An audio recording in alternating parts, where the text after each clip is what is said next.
Start. اعوذ باللہ من الشیطان الرجیم بسم اللہ الرحمن الرحیم یوصیکم اللہ فی اولادکم للذکر مثل حظ الانثیین۔ اللہ رب العالمین کے ارشاد گرامی ہے، پھر اللہ تعالیٰ تمہیں حکم دیتا ہے، اللہ تعالیٰ وصیت فرماتا ہے کہ تمہاری اولاد کے بارے میں کہ بیٹے کا حصہ 2 بیٹیوں کے برابر ہے۔ یہ سورہ نساء کی آیت نمبر 11 ہے، جس میں اللہ تعالیٰ نے میت کی جو ترکہ ہے، جو جائیداد ہے، وراثت ہے، اس کی تقسیم کا حکم دیا ہے اور اس کا پورا ایک نظام بتایا ہے، کس کا کتنا حصہ ہوگا۔ بیٹا اگر کوئی فوت ہو گیا تو اس کی اگر ماں ہے اس کا کتنا ہے، باپ کا کتنا ہے، بیٹیوں کا کتنا ہے، بہنوں کا، وہ سارے حصے یہاں بیان کیے۔ مگر آج جو میں آپ سے گزارش کرنا چاہتا ہوں وہ یہ کہ ہمارے ہاں جب کوئی بندہ فوت ہوتا ہے تو بیٹیوں بہنوں کو یعنی خواتین کو وراثت میں سے حصہ نہیں دیا جاتا۔ کہا یہ جاتا ہے کہ آپ کو والد گرامی نے آپ کی شادی کر دی ہے، جہیز دے دیا ہے، تو بیٹے کو بھی تو پڑھایا ہے، بیٹے کی بھی تو شادی کی ہے۔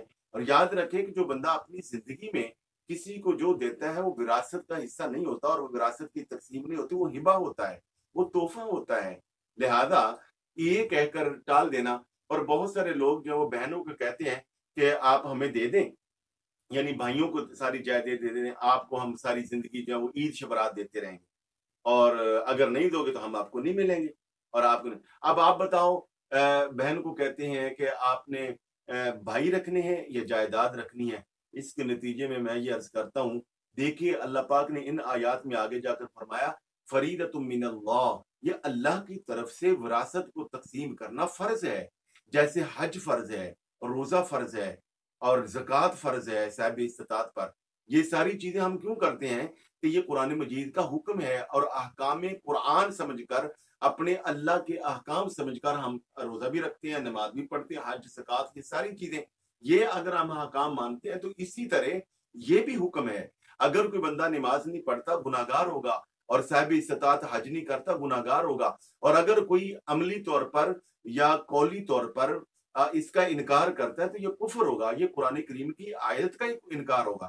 تو اس لیے یہ کہنا کہ یا بھائی رکھو یا جائیداد لے لو، تو جناب اعلیٰ قرآن مجید کی میرے بھائیوں ان آیات کی روشنی میں قرآن ہمیں یہ پیغام دیتا ہے کہ یا آپ بہنوں کا، بیٹیوں کا حصہ رکھو، یا آپ جہنم جانے کے لیے تیار، یا آپ حصہ ان کو تقسیم کرو یا جنت لے لو، اور اگر آپ نے حصہ نہ دیا تو جنت نہیں ملے گی۔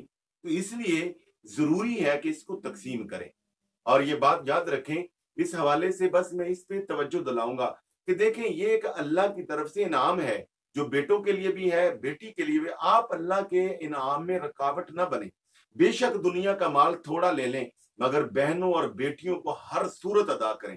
آگے جا کر انہی آیات میں اللہ رب العالمین نے یہاں تک فرمایا تلک حدود اللہ، یہ اللہ کی قائم کردہ حدود ہیں، کوئی ان کو کاٹ نہیں سکتا، یہ حصے مقرر ہیں، ان میں نہ کوئی کمی کر سکتا ہے نہ بیشی کر سکتا ہے۔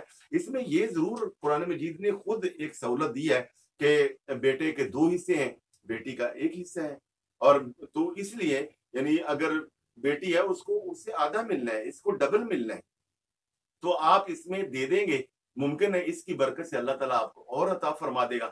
میں نے ایک حقائق پڑھی، بڑی اہم ہے، کہ ایک آدمی، ایک عالم دین جو دین کی خدمت کرتے تھے، تبلیغ کرتے تھے، فوت ہو گئے۔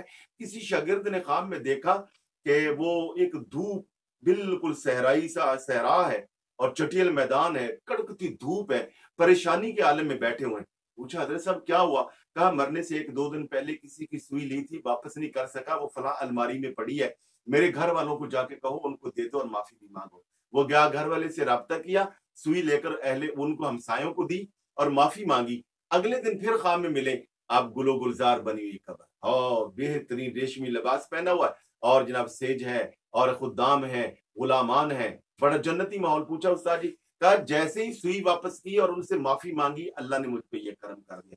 ایک سوئی اگر کسی کا حق نہ دیا جائے تو وہ عالم دین بھی پھنس جاتا ہے، عام آدمی کا کیا معاملہ ہوگا؟ تو اس لیے حضور نبی اکرم صلی اللہ علیہ وسلم کا فرمان ہے، جس نے کسی کا حق مارا، قیامت والے دن 7 زمینوں میں اللہ تعالیٰ اس کو دھنسا دے، اور ایک روایت میں آتا ہے کہ 7 زمینوں کی تہوں کو توق بنا کر ذلت کا اس کے گلے میں لٹکا دے گا۔ اس لیے میرے بھائیوں، بہنوں کو، بیٹیوں کو، خواتین کو جو جو ان کا حصہ بنتا ہے، بلکہ جس جس کا جو حصہ بنتا ہے وراثت میں وہ تقسیم کر دو. دنیا کا مال ہے تھوڑا لے لو، آخرت کا خیال کرو. حقیقی زندگی ہے یہیں پر آیا. جو اللہ کی حدود کو توڑے گا جہنم میں جائے گا، خالدین فیہا، ہمیشہ ہمیشہ رہے گا. اس لیے آج کی ویڈیو میں اور اس کلپ میں اور اس درس میں یہی پیغام ہے کہ اپنی بہنوں کا، بیٹیوں کا حصہ ہر صورت ان کو ادا کرو. یہ قرآن کا حکم